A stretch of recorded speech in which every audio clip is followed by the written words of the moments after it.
finale all weekend long. NFL Game Day Morning is brought to you by Verizon, the network you deserve, the savings you want.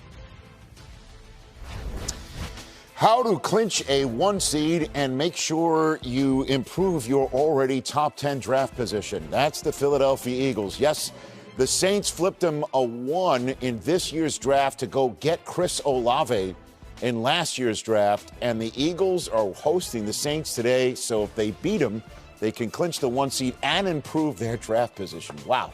Stacey Dales, take it away. With Eagles quarterback Jalen Hurts still recovering from that right shoulder sprain and recovering quite well, I may add, it is once again Gardner Minshew in line to get the start this week. And this team truly believes in their backup quarterback. I spoke to wide receiver Devontae Smith, who hauled in those 2 touchdowns for Minshew in that loss to Dallas last week. And he told me pointedly, Gardner Minshew is amazing. He's that guy. He brings the energy. He makes the game of football, Smith told me, so much fun. And just like Jalen Hurts, he said, in complete command of the offense. The guys listen to him, and they really believe he puts them in a position to be successful. But will he be able to help lead this team today to win the division and the big one, clinch the #1 overall seed in the NFC? Michael Irvin, I pose that question to you.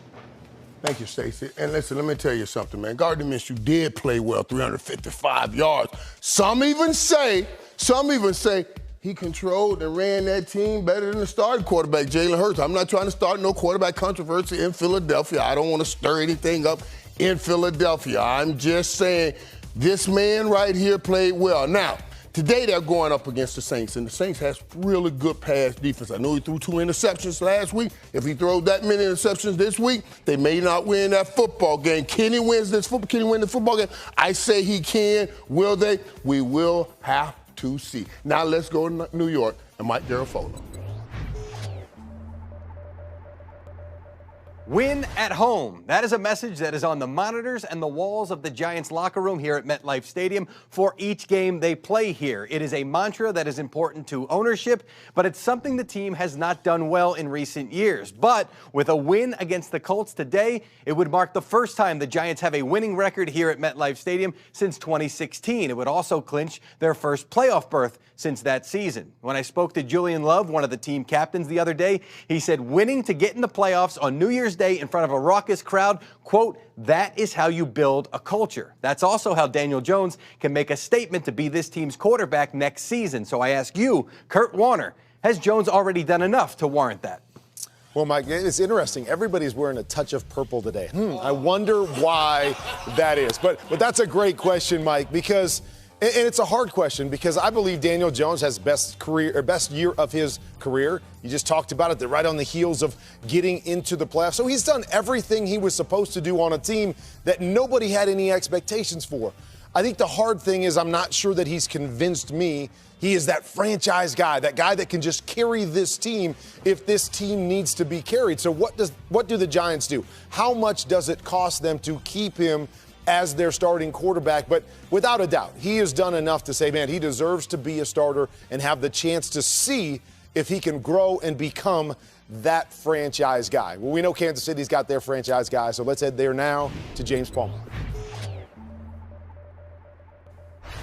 Patrick Mahomes is the front runner to win the MVP this season, but he feels like he has evolved. He's a better quarterback than when he won the award in 2018. He said because he uses his eyes better, he throws to all these different receivers. See, the Chiefs have an NFL record, 12 players with at least 100 scrimmage yards and multiple touchdowns. But the evolution continues. He only has 1 deep passing touchdown this season. He's become a master of the short passing game and still leads the NFL in passing yards and passing touchdowns. But today, keep an eye on him utilizing that check down because in Week 14, he threw 3 interceptions against this Broncos defense. Felt like he forced the football too much.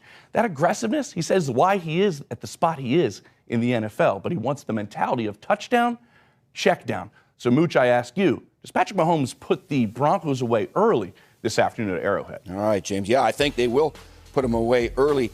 When you play these last couple of weeks, people, it's all about the level of motivation. All right? I don't know. Irv's got a saying like hope dictate. Irv, what's your saying? Hope will dictate effort. See that? Hope will dictate effort. Well, right now, the Chiefs are hoping to get that #1 seed. They're going to come out like gangbusters. Whereas the Broncos, right? They're out of the playoffs. They got a new coach. Jerry Rossberg has got to push the right buttons just to get these guys to play hard. Chiefs got up 27-0 on these guys last time, but the Broncos fought back. Will they have enough fight to fight back against a great Chiefs team? Remember, Patrick Mahomes threw 3 picks last time against them. That doesn't happen very often, and it won't happen again today. Now, up next, it's Hurry Up Offense.